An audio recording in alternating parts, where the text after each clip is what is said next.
Hi, everybody. I'm Dr. Golovlev. I'm one of the fellows with Stanford's Pain Fellowship and Pain Service. So today's topic that we'll be talking about is the interconnection of faith, spirituality, and how it relates to chronic pain. And I want to thank you all for joining us today for this lecture series. So, a little bit background before we get too far into it.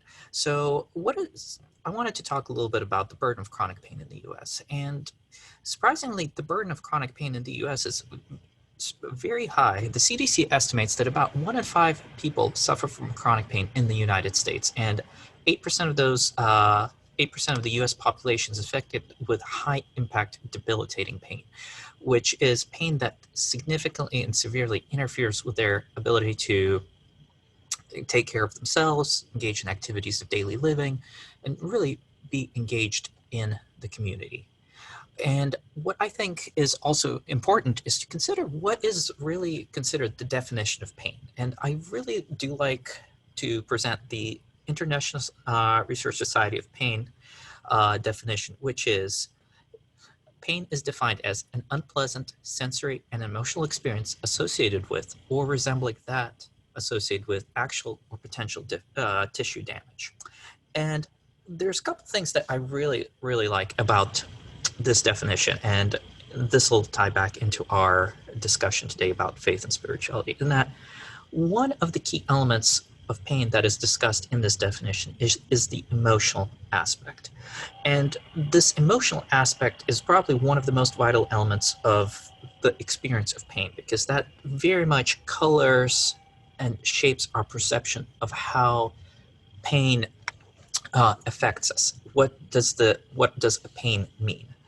And many different things in our lives change and alter our emotional perception and understanding of pain. So that is one of the key elements of the pain definition that for this discussion and for today's talk, I would like everybody to keep in mind. So a couple of nuts and bolts. One of the questions is, so how do we perceive pain? And I wanted to dive into this and discuss this a little bit further in depth.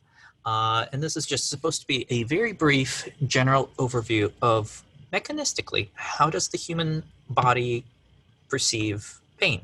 So pain or nociception usually begins with stimulus peripherally. And this peripheral stimulation can be a perception of damaging or potentially damaging stimulus, such as a cut, something sharp, something hot, something that is acidic, or something that irritates those nerve endings. Once those nerve endings sense that signal and are stimulated, that signal is then sent up through a variety of different signaling fibers to the spinal cord. And there's several different fibers that are involved in the transmission of pain from the site of injury to the spinal cord. Those are some of the more important ones are C fibers, which are small, unmyelinated, meaning they don't have a insulating fat layer around them. And this is a bit of a gross simplification, so just bear with me. Small unmyelinated fibers that transmit burning or cramping type pain. Usually these fibers are pretty slow in how fast they conduct this impulse, meaning that they get the message there, but they take their time. The other fibers that are important in perception of pain are called alpha delta fibers. And these fibers have a myelin sheath, meaning they're insulated. And because they have this insulation, they're actually able to transmit pain signals a lot faster than the uninsulated, quote unquote, uninsulated C fibers. What these fibers are responsible for is transmitting of sharp, cold, pressure, or acute type pain. They're also really important in forming various reflex arcs. So say, you put your hand on a hot stove eye and your hand immediately jerks back before you even perceive that that stove eye is hot. These fibers are one of the elements that's responsible for you having those protective reflexes. So once that data is sensed peripherally, those nerves basically work kind of like wires, and they transmit that information to the spinal cord. Now, the spinal cord is not just a bundle of fibers that go up. The spinal cord actually has some circuits inside of it as well, where that data based on input from the brain and from other structures, modulates that signal. So the spinal cord can enhance, based on the circuitry there, it can enhance that signal or it can dampen that signal. It's also where all the various neurons that are involved in a reflex arc, such as when you touch a hot stove eye and you jerk your hand back, are located, because that signal doesn't have time to go all the way to your brain for you to think about and come back down. That signal gets processed right there, sent right back out, and you get that reflex. So once that data is processed in the spinal cord, what does it do? It goes up, and it goes up towards the brain. And specifically, it goes, one of the areas that's important is a little structure in the brain called the thalamus. And the thalamus is an area that can be considered as a sort of information gatekeeper or an information secretary. It takes all the input from the body, looks and analyzes everything and says, okay, these are the things that are important, and these are the things that are not important. And it filters that data and transmits it to the rest of the brain. So based on that, this is really where all the magic starts to happen. Once that data is processed in the thalamus, it goes to multiple different areas of the brain. At this time, we don't really have a comprehensive list of all the brain areas that are activated and affected by pain signals. And some of the things I'm going to mention are not meant to be a definitive or comprehensive list. As time goes on, as the science advances, we learn more and more about how the brain processes and interprets pain. So this is more supposed, the point of this slide is more to serve as a general introduction to which parts of the brain are involved.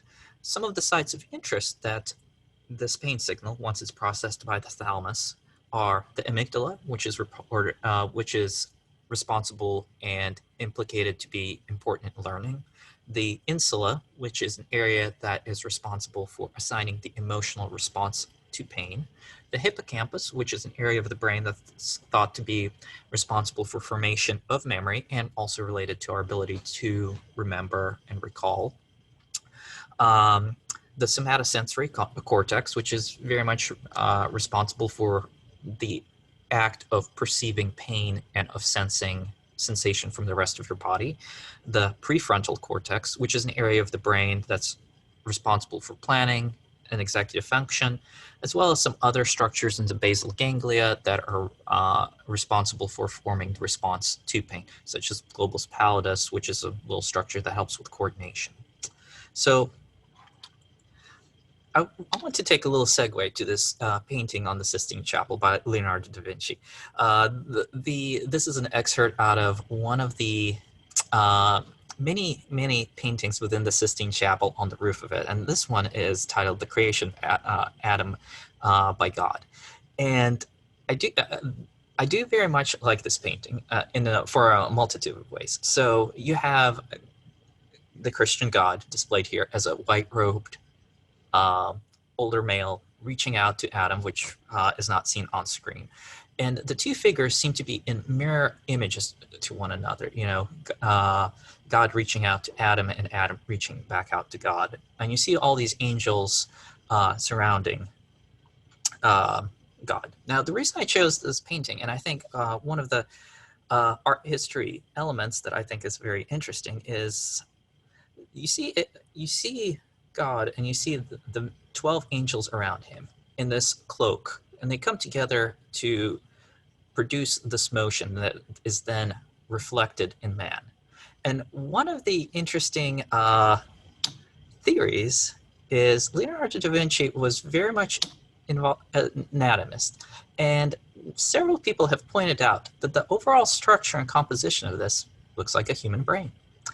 And I think in some ways, Leonardo da Vinci, when he painted this painting, displayed a lot of accidental insight into our understanding of how the brain works, where the brain is divided into these multitude of subminds that come together and work together to produce our sense of self and work as a whole to bring together all the functions that we need to actually be able to function and work together to actually produce who we are. So, that aside, one of the current models that is used to describe pain is the biopsychosocial model, which it's a model that was that came about that demonstrated that pain is not purely just a biological activity. It is not just so simple that it is merely this sensing of pain or peripheral damage. It is something that also involves our mood, our stress, our coping, our cultural factors, social, economic, social support factors, and that the understanding experience of pain is a very uh, it includes many different aspects that come together to give meaning, purpose, and identity to our pain. So, how does spirituality tie into all this? So, discussing religion and spirituality, what the Pew Research Center has found is that, in general, approximately 89% of the US population identifies as either religious or spiritual.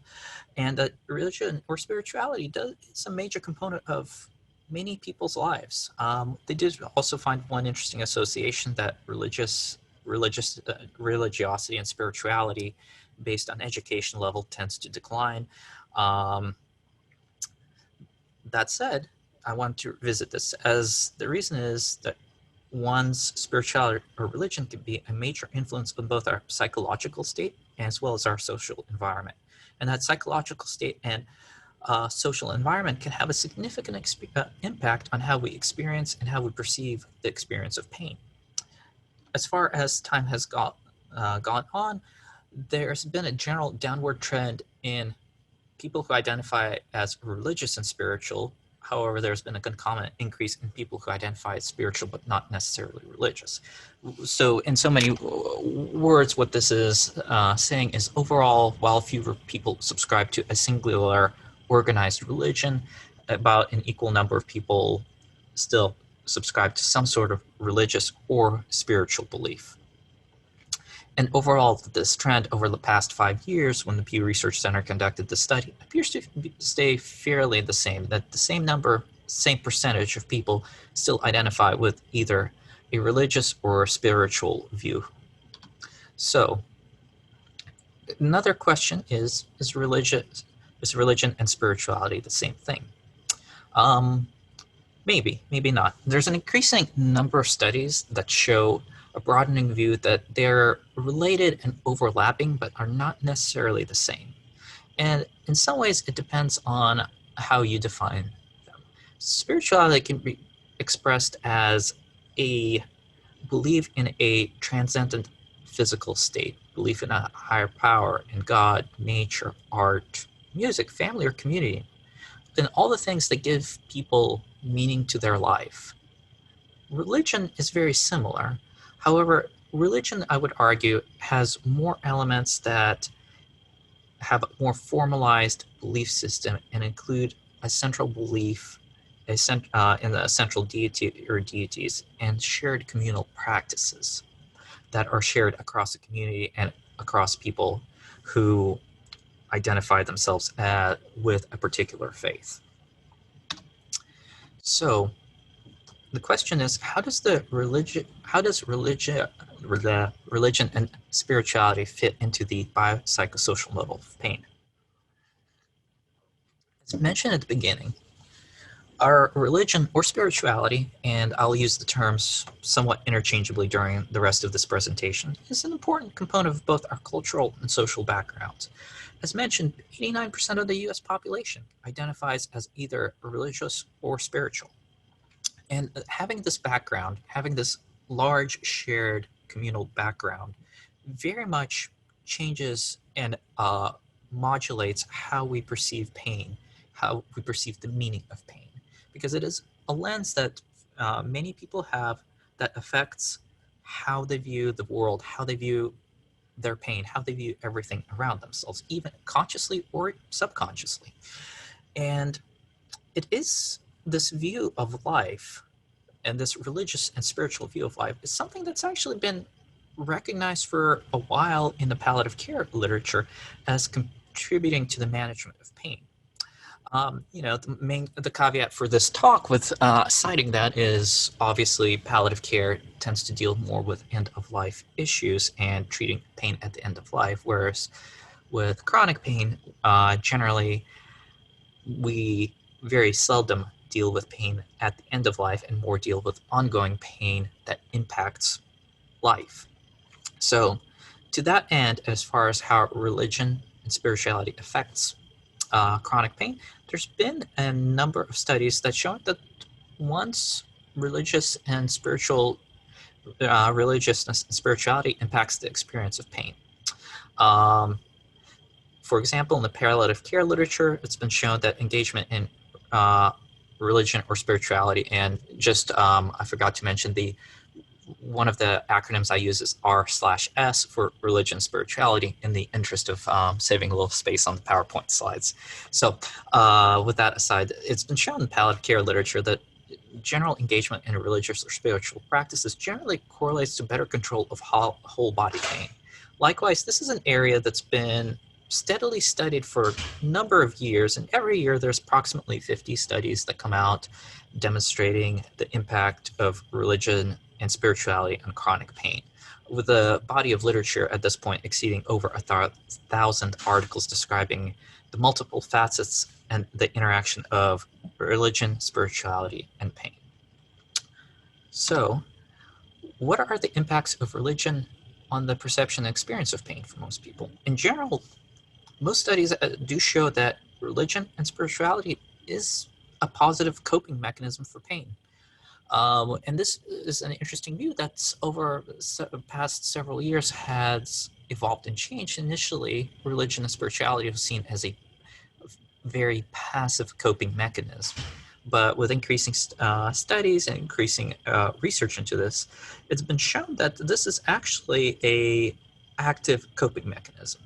And the reason that we're interested in this being an active coping mechanism is generally active coping mechanisms lead to better pain acceptance, better pain control, and better management of pain. For example, one of the studies that looked at religion and spirituality in sickle cell patients found increased quality of life based on quality of life questionnaires with patients who endorsed high levels of spirituality and religious engagement.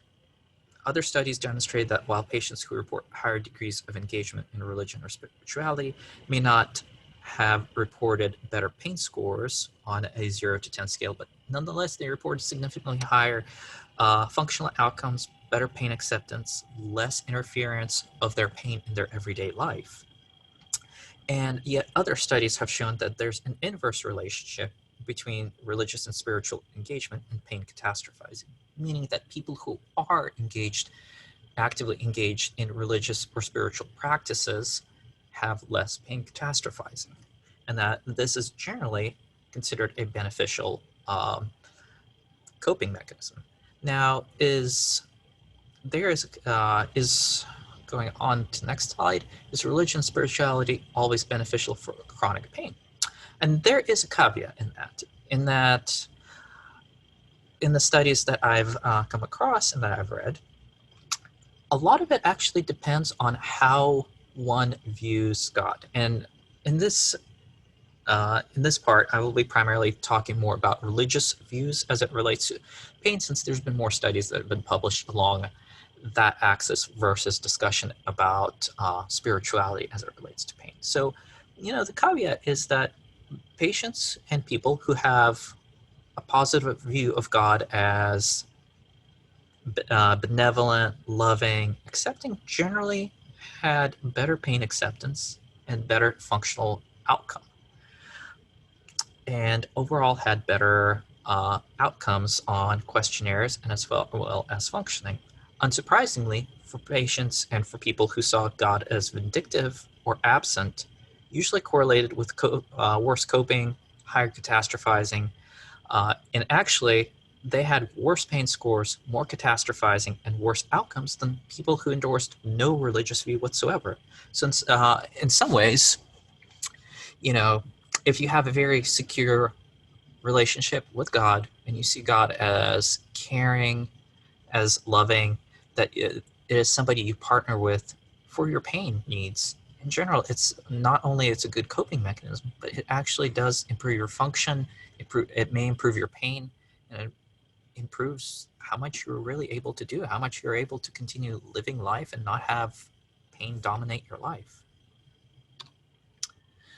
But so, how does a negative view of God lead to these worsening symptoms? In particular, views of God as absent or vindictive, as I mentioned, usually lead to religious or spiritual distress, with the distress leading to more pain interference and higher pain catastrophizing. Likewise, anger at God led to greater pain intensity, lower happiness, less pain acceptance, more emotional distress, and more disability. And as I mentioned, the big takeaway is that with patients with a negative view of God, uh, uh, did not, for the most part, report higher pain scores. They did report their pain was much bigger impediment in their lives. So while you may not hurt more, you will definitely feel that pain a lot more, and that pain will affect you much more. And overall, the psychological burden from that pain for those patients was also a lot higher. So moving on, the next question is, do religious practices and ceremonies serve a role? Does going to church, does going to prayer, does that have any impact, or is religion and spirituality primarily a individualist thing? And in the literature, there's some evidence that no, religious practices do help. Reading religious texts or daily prayer do seem to have a role in distracting patients from pain. They may also serve as a mechanism to help patients and people suffering from chronic pain to separate from daily stressors. How it seems to help is that practices and ceremonies seem to shift the focus to more transcendent ideas and help with limiting attention and thus the perception of pain. When you're focused on the transcendent and you're not worried about the uh, day-to-day stress and interference, when your mind is focused on something higher and more transcendent, that pain interference seems to melt away into the background. And this has been, as mentioned, demonstrated as either improved pain scores on questionnaires or improved function as a result of engaging in these religious practices. One additional interesting point is that a religious focus in meditation or in mindfulness seem to also correlate to better pain control. There is a study by Wacholtz et al. That showed an improvement in pain acceptance and mood with patients that were instructed to practice religiously focused meditation versus a cohort that was instructed to practice secular and non-religiously focused meditation. So here's another question. Going back, moving away from practices of religion to as I mentioned earlier, is this something that is better practiced as a group or individually? And there's also been some studies looking into that. Like everything, religion and spirituality is better with others.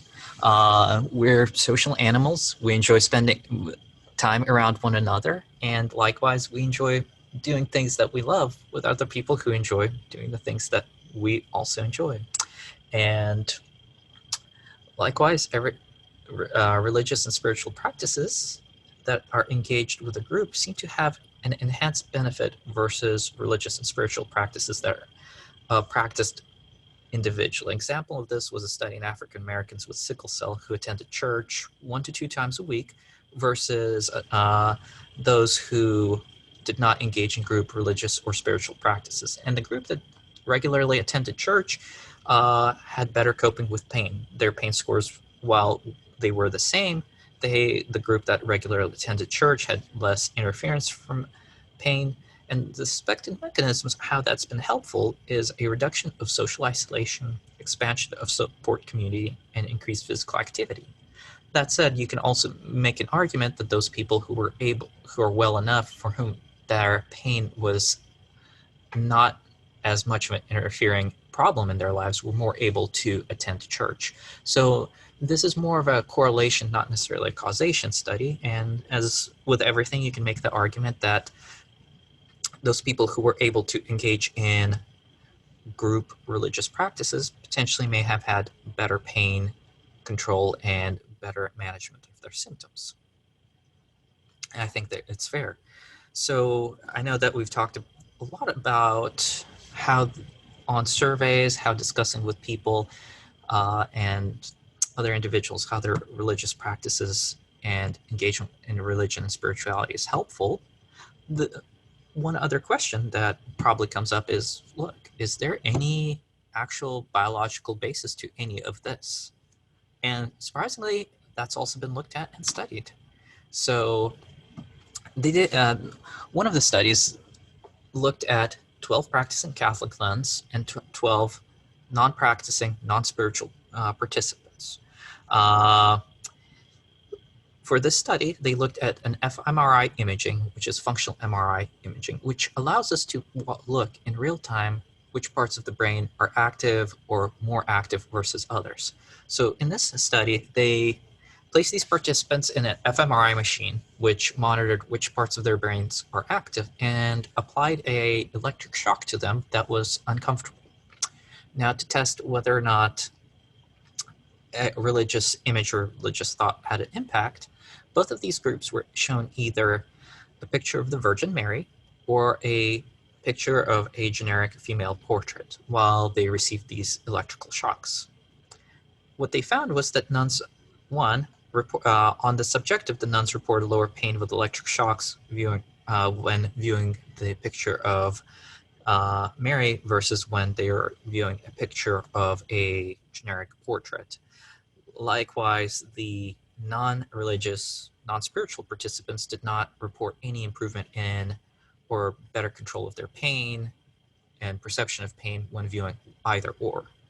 Now, the interesting thing from this study was from the imaging standpoint, when they were looking at the scans and the brain activity, nuns, when viewing pictures of Mary and when receiving these electrical shocks, had increased activation in the ventrolateral prefrontal cortex, the part of the brain that is responsible for decision making, planning, etc., versus they did not have activation in that part of their brain when viewing generic imagery. And likewise, the participants that were not religious or spiritual who were shown those pictures also did not have any activation in that part of the brain. What the nuns reported was that when viewing this image, they were in a calm, meditative state with the religious imagery, which correlated, as mentioned, to a change in their activity in their brain, which suggests that there may be a observable biological change that goes on with religious and spiritual practices as they relate to control of pain. Now, they did not stop there. So the question was, next question that this author did was, can you train somebody to benefit from a religious or spiritual meditation to improve their pain? And how they did this is by rounding up 84 college students. And what they did was is called a cold pressor test, where basically it's kind of like the ice bucket challenge. Instead of dumping it on your head, you have a bucket of ice that you stick your hand in, and they measure how long you can keep your hand in there until it gets too uncomfortable to pull out, and you pull your hand out. So they took 84 college students and randomized them into 3 groups. One group was taught a relaxation technique. Another group was taught secular meditation, and a third group was taught how to perform spiritual meditation. And they were asked to meditate for 20 minutes a day for 2 weeks. When they came in, they put their hand into ice water and held it there until it was too painful. Surprisingly, the spiritual meditation group was able to keep their hands in there for twice as long as the other 2 groups. Their pain scores, interestingly, and how they rated the severity of their pain was unchanged. They all said it was equally uncomfortable or painful, but the group that practiced religious and spiritual meditation could tolerate that discomfort twice as long. One other interesting things was that the spiritual meditation group reported a more mystical experience and a greater increase in closeness to God at the end of this intervention. So overall, with that increased closeness to God and that positive view of their religion or spirituality, they're able to accept and tolerate pain much better than the controls who either practiced secular meditation or just practiced religious, uh, practiced, I'm sorry, secular meditation or just relaxation techniques.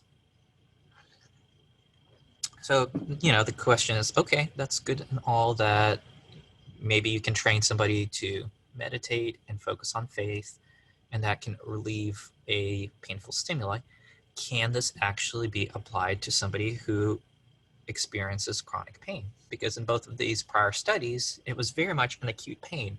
You lay down the MRI machine and they zap you in the foot with a little cattle prod. You practice meditation, you come in and you dunk your hand in ice water until it's too bad, until you can't stand it, but then you can pull it out and that pain is gone. So to capitalize further on this, they looked at 83 participants who had migraine headache. And they split them into 4 groups: a spiritual meditation, an internal secular meditation, an external secular meditation, and a relaxation group. Um, they were taught how to perform this meditation for 20 minutes a day, and they meditated with one of those 4 focuses for 1 month before coming in. They also did the cold presser test as described in the previous page with dunking their hand in ice water, but also they were surveyed on how their headaches has felt over the previous month. And what they found was that the group that practiced religious meditation at the end of that 1 month reported a significant reduction in the number of headache days versus the other groups. They also reported increased existential well-being, increased closeness to God. So overall, having a religious focus seems to experimentally also correlate to better control of chronic pain. And in this case, the chronic pain of interest was migraines. So how do we incorporate religion and spirituality into the treatment of pain? And this is actually a subject that can be challenging to accurately describe because there are many different beliefs and value systems and faiths out there where no single prescription is likely to cover all the nuances in people's faith and in people's spirituality. That said, there's been some recommendations that have been borrowed from the palliative care literature, as that's an area of medicine that's actually engaged and embraced religion and spirituality as one of the major components of their medical practice. And some of the things that's been recommended going off the palliative care literature is to engage in a process of reevaluation of priorities and to engage in reevaluation of goals, of values. So some suggestions and some points to take a look at include examining some of the following: the things and activities and relationships in one's life, and activities and relationships that are important and bring meaning to you, to others around you. Reflection on whether life up to this point has contained an explicit purpose, whether the impact of the illness and how that illness has impacted one's life, and how that illness has brought meaning and purpose that you have in your life, and specifically also how has it impacted the meaning and purpose of one's life. Whether this illness resulted in a reevaluation or reassessment of the things that are important or the purpose or priorities in one's life. And overall, this is an invitation to a journey of retrospection and reevaluation on really looking into what truly brings meaning and purpose to one's life and how they have been truly affected. Some other options include that have been proposed as a meaning of incorporating religion and spirituality into the treatment of pain, including involving caregivers and provide in the care, and with the caregivers providing a supporting presence to the patient. Again, reevaluation is a major component that is frequently brought up of taking the time to reevaluate one's experiences and reevaluate issues related to guilt, issues related to remorse, forgiveness, and reconciliation. What are the things in your life? What are the crosses in your life that you bear that color and impact your life and create a barrier, create a weight in your life that you carry around with you that can and do impact your pain? Other suggestions is exploring new avenues of religious expression and facilitating new avenues of religious expression. That as people deal with these issues, many people become more religious, or people may decide that they want to express their faith and religiousness in new ways. Goal setting can also be a very powerful tool. Some suggest including reframing goals into short-term and small endeavors that can be easily accomplished instead of large overarching goals that are daunting and towering. It's the same, the two sayings that go is, one, Rome wasn't built in a single day, and two, you know how you eat an elephant? One bite at a time.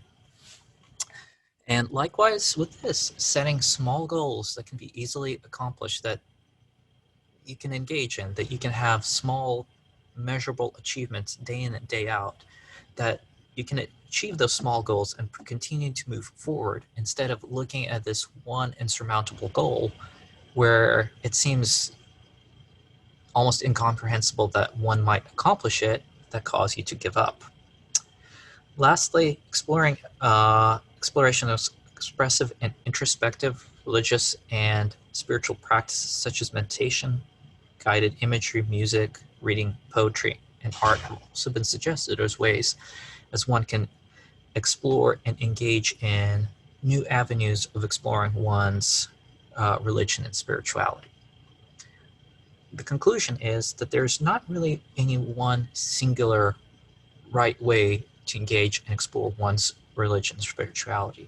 It may be any one of those things. It may be closer engagement in one's religious community, closer engagement with nature, formulation of new goals, and really engagement and channeling your religiosity, your spirituality, and how it really affects your life, and how it has affected your life and your outlook on life. So, in conclusions, the field of pain medicine is continuing to evolve and understand all the various aspects that play into our understanding of the biopsychosocial model of pain. And as this model continues to evolve, religion and spirituality is more widely seen as an important part of management of pain, as well as an important aspect of the biopsychosocial model. Indeed, I think this makes sense considering that 89% of the population of the US identifies as religious or spiritual. 9 out of 10 people. That's a lot. Likewise, as many studies have shown, engagement with religion or spirituality can lead to mitigation of the impact of chronic pain. It may not always make your pain better, but it may very much make it so that your pain is not as much of a hindrance and not as much of a burden to you in regards to being able to do all the things that you need to do and engage with all the activities that you need to engage in to get through the day, and to really reframe of what's important to you to do that bring meaning and purpose to your life. Lastly, the nice thing with religion and spirituality that's worthwhile is that it's both a group as well as an individual activity, and both are beneficial. And we as human beings, we are communal animals. We enjoy spending time with each other. So there's definitely a lot to be said for group and communal engagement. But likewise, if you are somebody who's so debilitated with pain that you're not able to engage in those communal activities, religion and spirituality is also something that can be engaged with individually, and that does not require you to go out to attend church 2 days, 3 days, 4 days, 5 days a week. That it is something that can also be both personal and communal. So with that, I am concluding my presentation. Here is my references.